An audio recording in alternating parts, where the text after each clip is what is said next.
नमस्कार दोस्तों, आज सुनिए विक्रम बेताल की ये रोचक कथा सबसे अधिक सुकुमार कौन।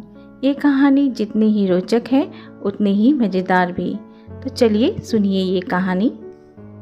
राजा विक्रमादित्य अपने कंधे पर बेताल को लादने की कई कोशिश कर चुके थे, लेकिन हर बार बेताल कोई कहानी सुनाता और राजा विक्रमादित्य के हाथों से बच निकलता। इस बार भी बेताल ने एक नई कहानी सुनाई। बेताल ने कहा, एक बार की बात है, अंग देश के एक गांव में एक ब्राह्मण अपनी पत्नी और 3 बेटों के साथ रहता था। एक बार ब्राह्मण ने अपने तीनों बेटों को बुलाया और कहा कि हमारे तालाब के लिए एक कछुए की ज़रूरत है। कल तुम तीनों समुद्र के पास जाकर वहाँ से कछुआ पकड़कर ले आना। उन तीनों ने हाँ कर दी और दूसरे दिन तीनों माता पिता का आशीर्वाद लेकर समुद्र के ओर चल पड़े। वहाँ तीनों को एक बड़ा सा कछुआ दिखाई दिया, लेकिन तीनों में से कोई भी उसे उठाने के लिए तैयार नहीं हुआ। उनमें से सबसे बड़ा भाई बोला, मैं कछुआ नहीं उठाऊंगा, इससे बहुत गंदी बदबू आ रही है। दूसरे नंबर के भाई ने कहा, मैं भी इसे नहीं उठाऊंगा, मुझे भी इससे गंदी बदबू आ रही है।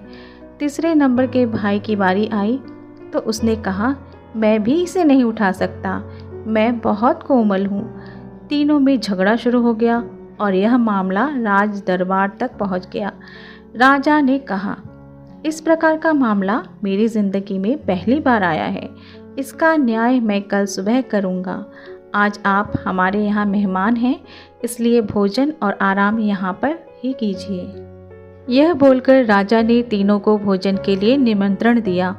सभी बड़े चाव से खाना खा रहे थे, लेकिन सबसे बड़े भाई ने नहीं खाया। राजा ने जब उससे पूछा, उसने कहा, चावल में से शमशान में जले हुए मुर्दे की बदबू आ रही है। राजा ने इस बात का पता किया तो मालूम हुआ कि चावल किसी शमशान के पास के खेत से लाए गए हैं। यह देखकर राजा बहुत खुश हुआ। सभी लोग खाना खाकर शाम को संगीत सुनने के लिए बैठ गए। तब दूसरे नंबर के भाई ने राजा से निवेदन किया कि वो मृदंग बजाना चाहता है। राजा की आज्ञा से वो गायिका के पास जाकर जैसे ही बैठा, वह तुरंत खड़ा होकर दूर बैठ गया। राजा ने खड़े होने का कारण पूछा तो दूसरे नंबर के भाई ने कहा, गायिका से बकरी के दूध की बदबू आ रही है और वो मुझे पसंद नहीं है। जब राजा ने इस बात का पता किया तो मालूम चला कि बचपन में गायिका को बकरी का दूध दिया जाता था। राजा एक बार फिर खुश हो गया। इसके बाद सभी लोग सोने के लिए चले गए। दोनों भाई आराम से सो गए, लेकिन सबसे छोटे भाई को नींद नहीं आ रही थी। राजा ने अपने एक सेवक को आदेश दिया कि जाकर तीनों को देख आओ कि वे सोए हैं या नहीं। सेवक गया तो उसने देखा कि सबसे छोटे भाई को छोड़कर बाकी दोनों सो गए हैं। सेवक ने यह समाचार राजा को दिया और राजा इसका कारण जानने के लिए खुद वहां पहुंच गया जहां तीनों सो रहे थे। राजा को देखकर तीनों उठ बैठे। राजा ने सबसे छोटे वाले भाई से पूछा, आपको नींद क्यों नहीं आ रही? तब वह बोला, मुझे इस बिस्तर पर कुछ चुभ रहा है। यह सुनकर सेवक ने तीनों के बिस्तर की छानबीन की तो उन्हें कुछ नहीं मिला।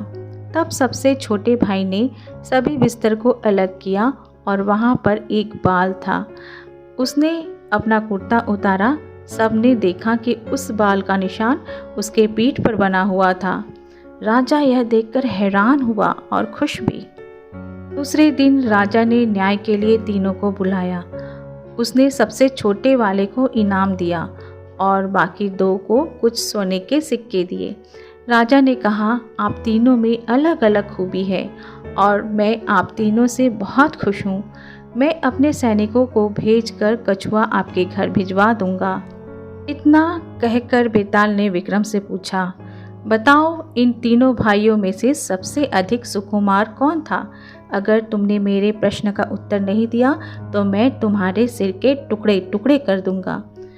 तब विक्रम बोले, सबसे छोटा भाई ही सबसे सुकुमार है, क्योंकि हो सकता है कि दोनों बड़े भाइयों ने अपने सुकुमार होने का दिखावा किया हो, लेकिन सबसे छोटा भाई कितना सुकुमार है यह तो राजा ने खुद आंखों से देखा। विक्रम का सही जवाब सुनकर बेताल ने उसकी तारीफ की और अपनी शर्त के अनुसार वापस पेड़ पर जाकर लटक गया। दोस्तों, विक्रम बेताल की ये रोचक कथा आपको कैसी लगी?